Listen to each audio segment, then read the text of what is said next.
Charlie game के बारे में तो आपने सुना ही होगा, लेकिन कभी आपने इसे रियल लाइफ में एक्सपीरियंस किया है? अगर नहीं तो स्टोरी सुनने के बाद आप इसे ट्राई करने से पहले 1000 बार सोचोगे। जी हाँ, इस गेम ने उस पूरी फैमिली को एक ऐसा हॉन्टेड एक्सपीरियंस कराया जो शायद वो जिंदगी भर नहीं भूल पाएंगे।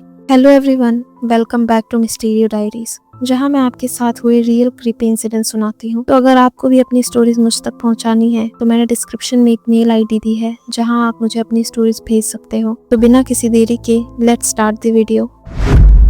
ये बात 2016 की है। हमारी स्कूल की छुट्टियां स्टार्ट हो गई थी और हमारे लिए छुट्टियों का मतलब घूमना, क्योंकि वहाँ हमारी बुआ रहती थी। उनके घर में मेरे फूफा जी, बुआ और मेरे 2 कजन्स रहते थे। हम सभी बहुत एक्साइटेड थे क्योंकि हम अपनी छुट्टियां अपने कजन्स के साथ बिताने वाले थे। पर जिस दिन लखनऊ पहुंचे हम सब काफी थक चुके थे, तो हमारी फैमिली ने बाकी का पूरा दिन घर में आराम करने की सोची। अगली सुबह नाश्ते के बाद हम कुछ गेम्स खेलने लग गए थे और खेल खेल में हमने एक डरावना गेम शुरू कर दिया। Charlie Charlie. मेरी बहन अनाया ने पूछा, Charlie Charlie are you here?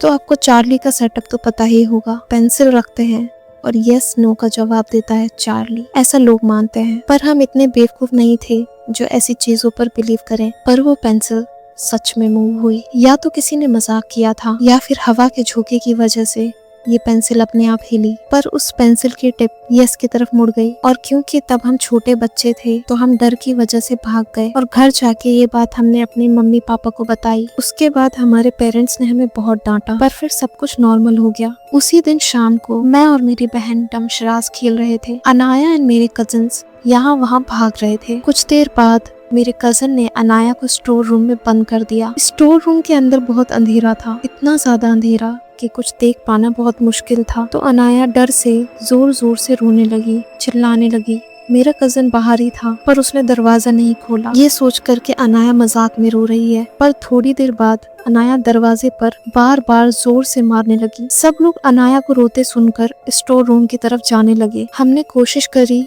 Door खोलने की, पर ऐसा लग रहा था जैसे दरवाजा अंदर से बंद हो या फिर ये दरवाजा किसी ने पकड़ा हो। बहुत कोशिश करने के बाद ये डोर खुला और मेरे कजन के प्रैंक की वजह से अनाया अब काफी डर चुकी थी। थोड़ी देर बाद हम सब शांति से डिनर करने लगे और डिनर करने के बाद हम सभी को बाय बोलकर होटल आ गए थे, जो पापा ने पहले ट्रिप के लिए बुक किया था। दिन भर इतना कुछ होने के बाद सभी काफी थक चुके थे। हम सब जल्दी सो गए, मम्मी पापा और ज़ारा एक साथ एंड मैं और अनाया एक साथ। पर वो रात मेरी लाइफ की सबसे डरावनी रात थी। हमारे रूम में एक बड़ी सी कांच की खिड़की थी जो सीधा बालकनी में खुलती थी। सब आराम से सो रहे थे। मेरी मम्मी को रात में उठने की आदत है, तो मम्मी उस रात 2:30 बजे के करीब उठी थी और उठते ही उन्होंने ये देखा कि अनाया बालकनी की ओर मुड़ी हुई थी और वो शीशे से कुछ देखने की कोशिश कर रही थी। मम्मी ने अनाया को आवाज लगाई, लेकिन अनाया ने कुछ नहीं कहा। वो बस खड़ी रही और बाहर देखती रही।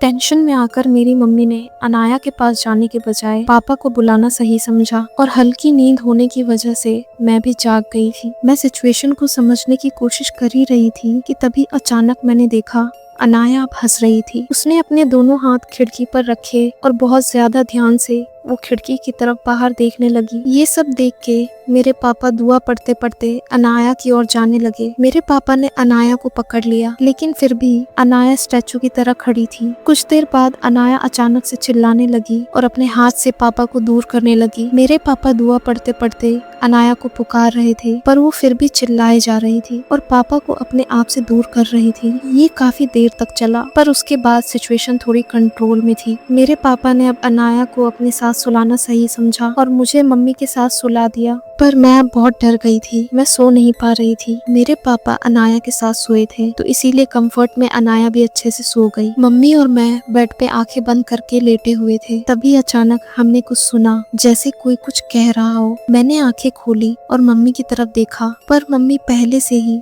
मेरी तरफ देख रही थी। उन्हें पता चल गया था कि मैं डर रही हूँ, तो उन्होंने मुझसे कहा कि शांत रहो और अपने मन में दुआ पढ़ते रहो। तभी मेरी मम्मी की नजर डोर पर पड़ी। मेरी मम्मी ने मुझे जोर से पकड़ लिया और आंखें बंद करने के लिए बोला। शायद मेरी मम्मी को वहाँ कुछ दिखा था। हम दोनों ने आंखें बंद कर ली। ये सारे वियर्ड इवेंट्स इसी रात क्यों हो रहे हैं। ये सोचते सोचते पता नहीं मैं कब सो गई और अगली सुबह जब मैं उठी तो सब कुछ ठीक था, जैसे कि कुछ हुआ ही नहीं था। अनाया को तो रात के बारे में कुछ याद भी नहीं था। ये जानने के लिए कि अनाया आखिर बाहर क्या देख रही थी, मैंने खिड़की से बाहर झांका तो मुझे कुछ नहीं दिखा। वहाँ बस जंगल जैसा एरिया था जो कि रात में वैसे भी किसी को नहीं दिखता। पर उस रात के बाद मेरी मम्मी को उस होटल में नहीं रहना था, इसलिए हम सब ने अपना सामान पैक किया और बुआ के घर चले गए। और वहाँ पहुंचकर हमने उन्हें कल रात के बारे में सब कुछ बताया। और अजीब बात ये है कि हमारी बुआ ने हमें बताया कि पिछली रात हमारा कजन भी अचानक से उठा,